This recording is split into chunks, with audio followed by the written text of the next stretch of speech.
hackles, corrections, and so on. So today, I mean, this is obviously the HQ of the BBC pretty much today. I think increasingly so, it's fair to say, probably as various other buildings gradually close. I mean, we speak today, Television Centre, as last night there was a fire there. Yes, there was. Yes. Which is, that's what happened The restaurant area. Restaurant area, yeah. Yes, it was one of the new restaurants. I think everyone's all It right. was part of the donut though, wasn't it? It was, yes. Yeah. Yes. I mean, I saw a picture of it. Yes, it was in what's now a new restaurant. I hope not too much damage or the like, but what happened for the ITV? I don't narrate, but they are, I mean, just down the road here we have Wogan House, which I used to do course of thought there, bits and pieces for Radio 2. Now that's all up there on the 7th floor, the Broadcasting House. Only recently reopened again, we've got the entrance to Old Broadcasting House, which is my favourite, because you've got there, you look at the, you can see you have the statue of the Sower, right by the old Art Deco lifts, which you can't quite see now, but it's all through there. And the statue of the Sower, put there by Reith, of course, the rather puritanical son of a Presbyterian minister and first Director General of the BBC. And it was channeling the idea of broadcast being biblical, pretty much. The parable of the sower, we scatter seed from something from stony ground. Some is picked up by listeners. It's broadly cast. For years it was an agricultural term before. Wireless broadcasting. So you have a broadcasting house over the road.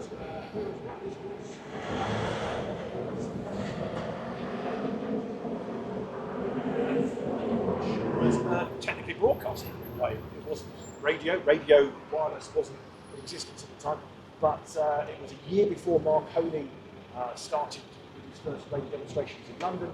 But the electrophone connected to your landline at home, and you could choose from a dozen different West End theatres, and you could choose what you wanted to listen to. Anything from 12 or even 15 or so West End theatres. But on a Sunday morning, they had 12 or 15 churches in London mic'd up. So Queen Victoria was a subscriber. Early adopter, exactly. This is like the Netflix of its day. And she's there at Windsor Castle dialing in to church. And one of the churches you could choose to listen to was All Souls Langham Place. So before this was even a brick built in 1902, this was a generation before that was sending its messages, sending its sermons and services technically broadcast via cable. And if we're not saying that cable's broadcasting, I think that's what it is today, isn't it, really? So I like to think this did it before this did it. But what else can we say about this place? I mean, I'll be brief, we need to move on, I'm sure, but if we can't loiter here, where can we loiter? Held up as a sign of how the stiff upper lip of the bricks and things in the war. But the thing is, no connection. This seems to be more...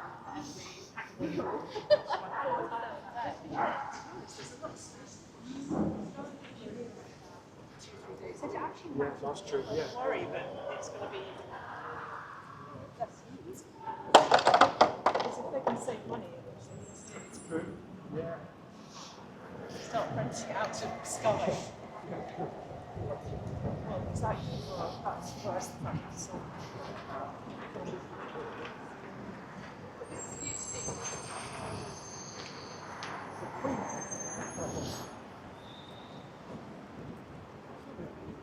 Well remembered. I'm glad you mentioned it. There you go. Because we're passing, yeah. We've already added a... So used to broadcast from here. There you go. So as Amanda quite rightly corrected, we've not even made it to stop number 2 yet. Gonna be, we won't get it in 90 minutes. The Queen's Hall, we're based here. And at the time, it was the longest running comedy show anywhere in the world. I think you ruined it. And I killed it off. Killed it off. When was that? 6,000. Put an interview for that,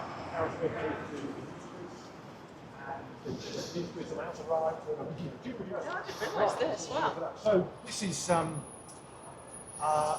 number 2/3, depending on how you're counting, and it's the home of the overseas service.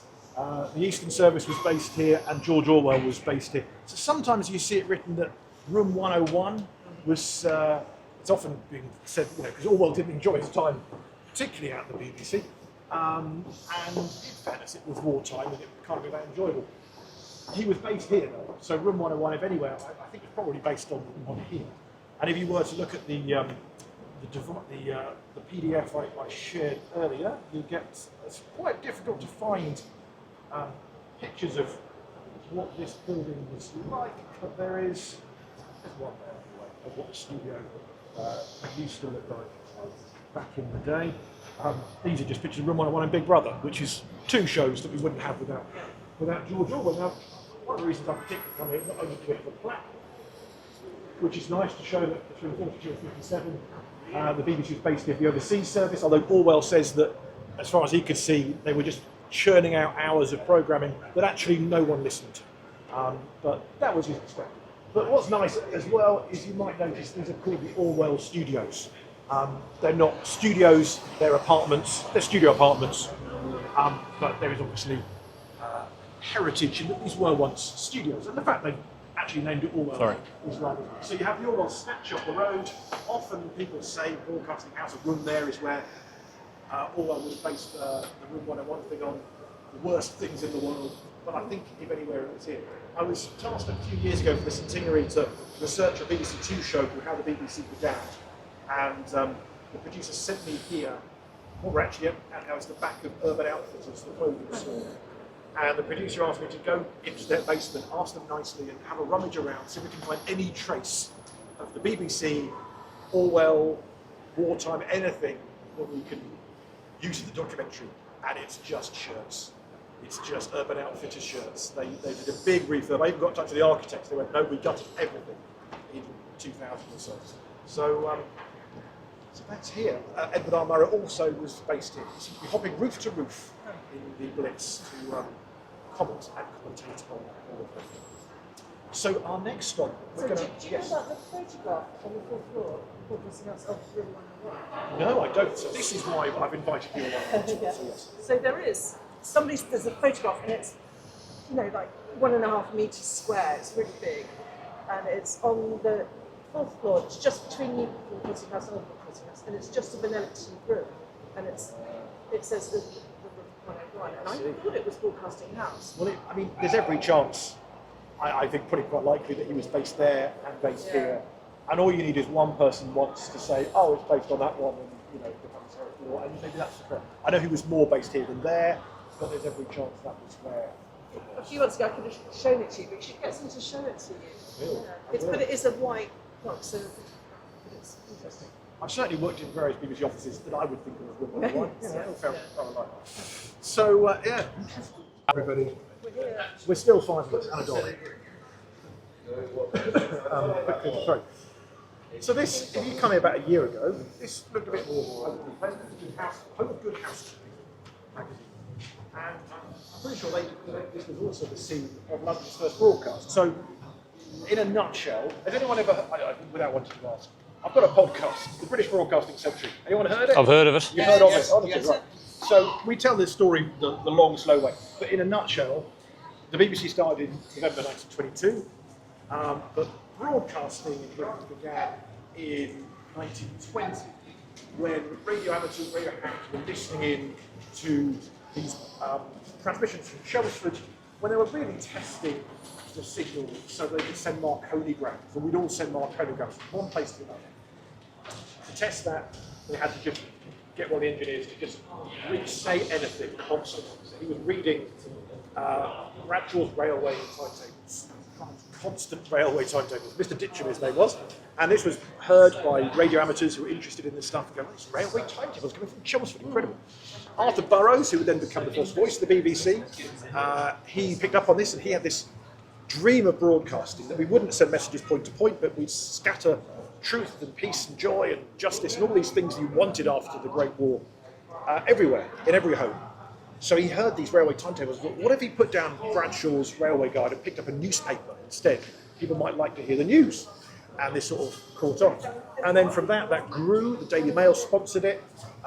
Daily Mail applied for it. They sponsored a big broadcast by Nellie Melba, Dame Nellie Melba, biggest sort of opera singer at the time. the Daily Mail applied for a license to broadcast, the government said, no, you're a newspaper. You'll be too powerful if you also had a broadcast station. And I honestly think that's where the split came with the Daily Mail and the broadcast. I think for 100 years they've been jealous, basically. So then the Melba concert was too popular, so successful. You've got planes trying to land, ships trying to dock, and just listening to Melba. Excuse me. So the government pulled the plug and said, broadcasting's banned. You've had your fun, you've had 6 months of it, no more. As a result then, end of 1920 until early 1922, there's essentially radio silence. And the radio history books would say pretty much nothing about 1921. There's just nothing to say. But if, like me, you've got a podcaster, mate, you're reading the wireless magazines of the day, of literally like Popular Wireless Magazine, Amateur Wireless Magazine of 1921. And there's like one article about this place. So in 1921, broadcasting is banned, but there's still a movement of people who really want it to happen again. And there's a guy called Captain Ian Fraser, and on the old PDFs, he has a little picture of him, and he's worth looking at because he's a nice, a war hero. There he is. That's Captain Ian Fraser.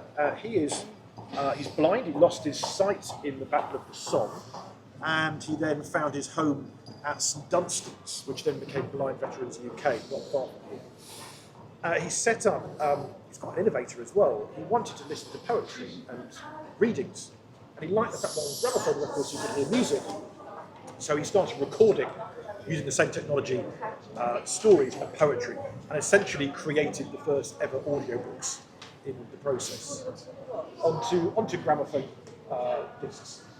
So the gramophone recording method is quite different from the BBC can record anything till 1931, so the gramophone record you're shouting into a horn basically. Well, people could do that themselves, could they? Well, it was complex, so and the quality was terrible. So it was HMV Gramophone Company. There was one or two others, Parlophone, I think they're doing it then as well. So the quality was terrible. You needed to be quite technical to do it, but he was in touch with them and saying, "Look, you should do this, and I'll work with you to do it." So it wasn't an easy thing to do on his own. But in 1921, then he loved this idea of radio broadcasting, but it'd been banned. So to raise money for St Dunstan's and to raise awareness of broadcasting as an idea, he gained a license from the government to do one broadcast using the comedy troupe, the Co-optimists, which one of the better known names today probably would be Stanley Holloway, who played Eliza Doolittle's dad in My Fair Lady. So he was one of those here in the Co-optimists. They were performing at the theatre just literally on the corner there. And this was a Marconi building. They used to make various instruments and apparatus here. So they had a license anyway to experiment. So the Co-optimists were here. And would you technically call it broadcasting? I don't know, because it was point to point. It was from here to a certain set place. Anyone else could listen. If you're on the right frequency, if you're 100 miles around, you can hear it. But it was deliberately aimed at an audience who were at a place we'll end up here in about 45 minutes' time, if we're lucky. And that was down near the Strand, and it was a temporary YMCA building set in the wall. And for 3 shillings, you got 3 minutes of headphones over there. And it was like, if you've ever been to HMV, you know, the shop, 20 years ago, whatever, you'd have headphones, you could listen to a bit of the song. And that's what you could do there. You pay money, you listen to one sketch, one song from the Co-optimists, and you get an idea of what broadcasting was. So that would raise money for St Dunstan's and raise awareness of, broadcasting is a good thing. And it started here. So that's 1921. No plaque. But it's only, I found it in one book, in one magazine, and in one book mentions it. Well, I've heard of Co-optimists, so it must have come up in my research somewhere as well. So. They were a huge band. I think they were Scots, which is one of the most famous Yes. jazz Are we going to be close enough that I could have a look? Ronnie Scott's? Yeah. We'll be right outside it. Oh, good. Yeah. Well, that saves I don't me. know if you can go in. But No, I just want to have a look outside. Yeah. That saves me a trip. I can tick that off.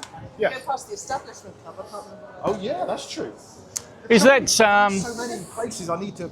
Someone said the Paris studios we should be doing. Well, I assumed we do. It's because sort of the that's wrong Regent side. Street. We're not quite there, but it's... Because I've never really known where they are, so I was very interested to find out. Yeah, it's a little bit out of the way, so I think this should grow into a 4-hour one, basically. I think if we went town before you came across, it wouldn't be out of the way. Yeah.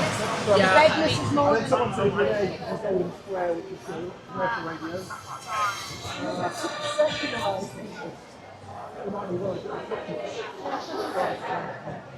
So for example, We'll go left here. Left down places.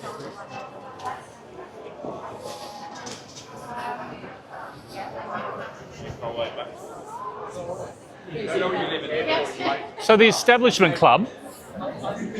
Who formed? It's a cook. That's the one. That's the one. But I think it's just a, It's just a building now, isn't it? it's a restaurant, I think. Is there a plaque? I don't know. It wasn't open very long. They reopened it about 10 years ago, and I went to the reopen show. I just didn't catch it. What's the same about these?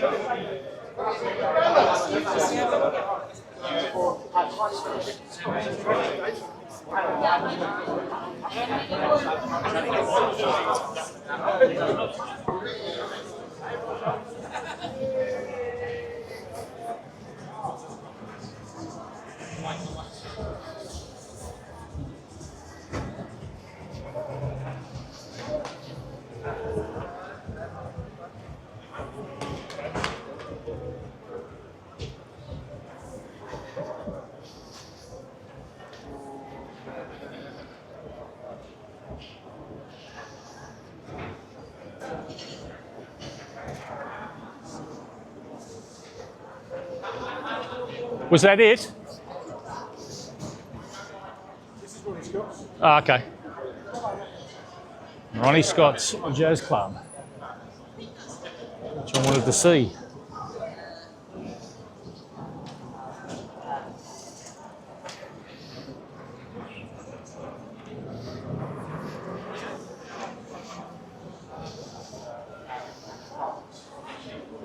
We get to see where the Mozart Yes, was, you've just got for it. bonus. You've got Mozart, who's has nothing to do with broadcasting. Prince Edward is there. Proper book. And then another group of actors, two group of actors, there. His workshop was there above for the birthplace of the headphones. And then we'll head on to quieter pastures to Covent Garden. That's our longest gap is between between Chinatown and Covent Garden, about a 10-minute walk there. So we'll head up. So I'm continuing on with this great, if not fascinating, BBC tour. I just stayed behind to take some pictures of various plaques and whatnot. It's really, really good. Paul Karensa does a podcast about the history of the BBC, which turned 100 in 2022. And we're in the middle of Soho. Just saw Ronnie Scott's Jazz Club. So now we're going to another site at Covent Garden, which I was there this morning, the London Transport Museum. I don't know what street this is.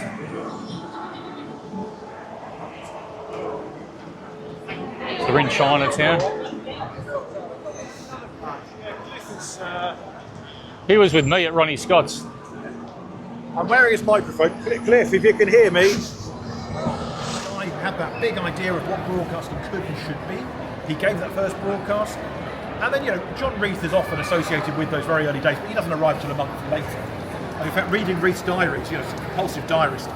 And Reith said in late January 1923, he'd been in the job for a month or two by that point.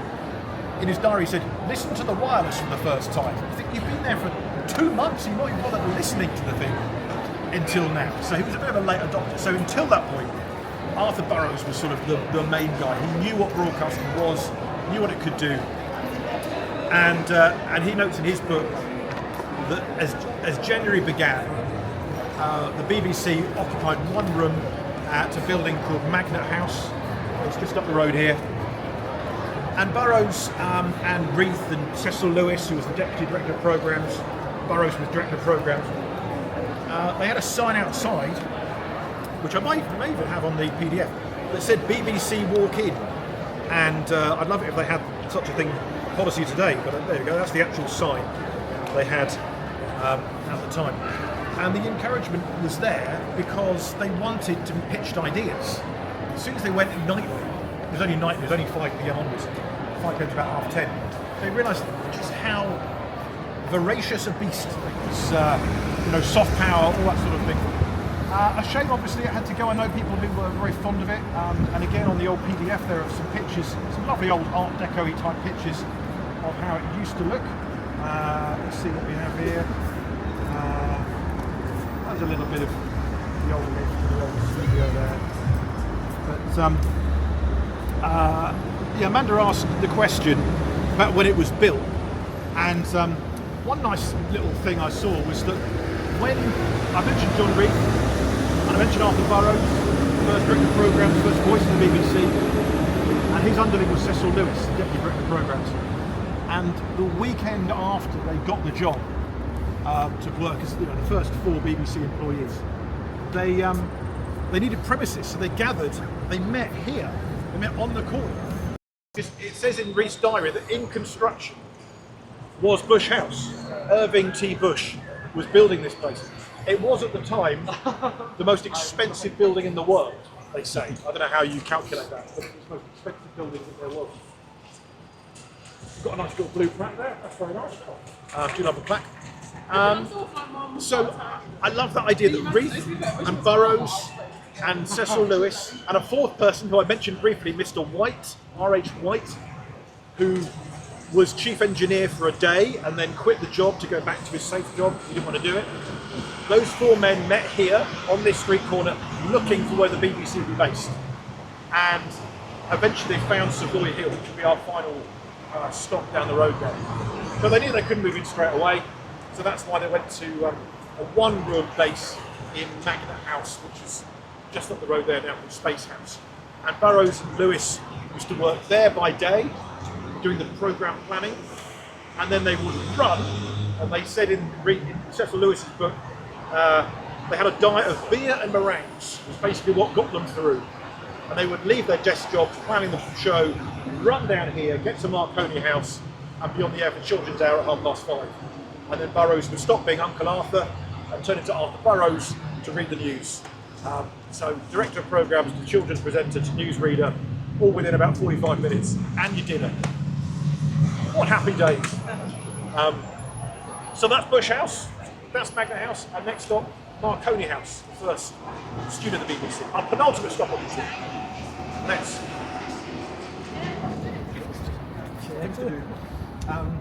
Piss to smell. Piss to smell, nice. Good summary. Right. Here we are. Yes. We'll do around the corner because there's a statue and there's a plaque. And that's The body. the body. They had an exhibition there this summer. Oh, I think it was in the He was, a little bit earlier, but without him, I'm something sure to do with electricity, isn't it? something like that. Faraday cage. Exactly, all that stuff. Yeah. So there's old Nicky Faraday, and this is Savoy Hill, but actually it's only the far corner. So we'll move further down because there's a flash right at the end there. The old logo, that's the logo we used to get on wireless sets back in the day when BBC stamped Planet Crew BBC. 1923 to 32, this is then the premises they found. So when I was saying earlier that Reith, Burrows, Lewis, they're all there on that corner at Bush House going, where are we going to put this BBC? This is the building they found. They could only have a bit of it at a time. Now there's a book written by a guy called Brian Hennessy. He actually died while writing the book, so his brother finished it. But in it, he found a few plans and he stitched together the details of like where the offices were, who was where.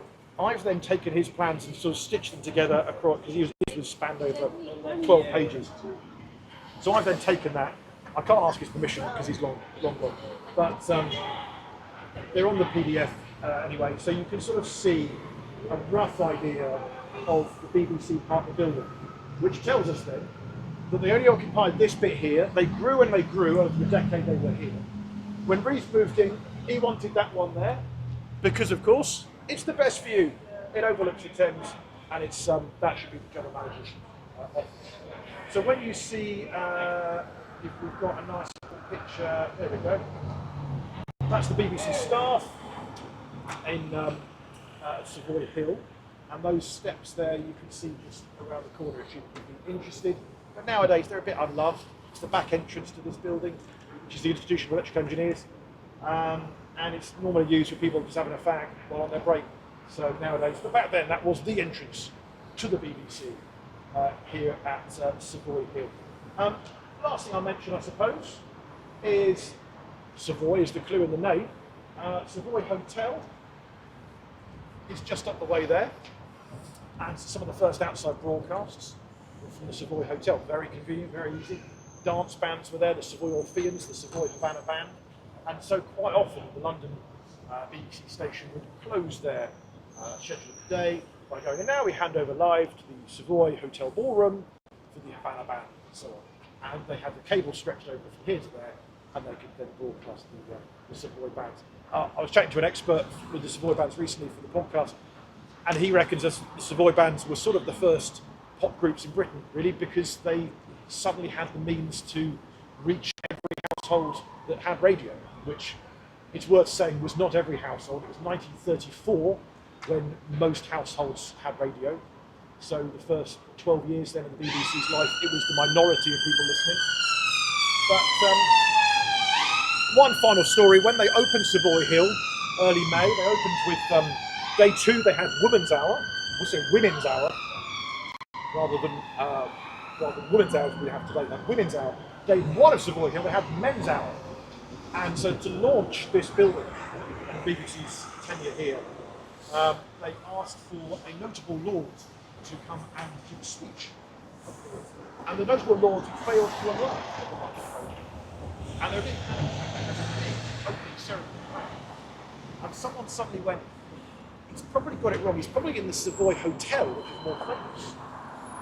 And he was, and Cecil Lewis went over and found him at the bar, and he'd been there for about 3 hours waiting for someone to go and get him, and he had drunk a lot. And they were very nervous, and Reith, being what he was, the puritanical boss that he was, anti-alcohol and everything, and he was terrified that this guy, even with one drink in him, could manage to broadcast, and he had a lot. And also, at this very moment, Reith was just starting to defend the BBC with the first government inquiry, the Sykes Committee was meeting from that day. So some of the BBC had to stand up for its role in life, stand up for a greater share of the licence fee, and this drunk lord got in front of the microphone, and Reith says in his diary, delivered the most beautiful monologue in defence of the BBC that they'd ever been. So I think Reith was ultimately very grateful that this rather drunken lord was given the power of the microphone to express his. So that's it really. Thanks for coming.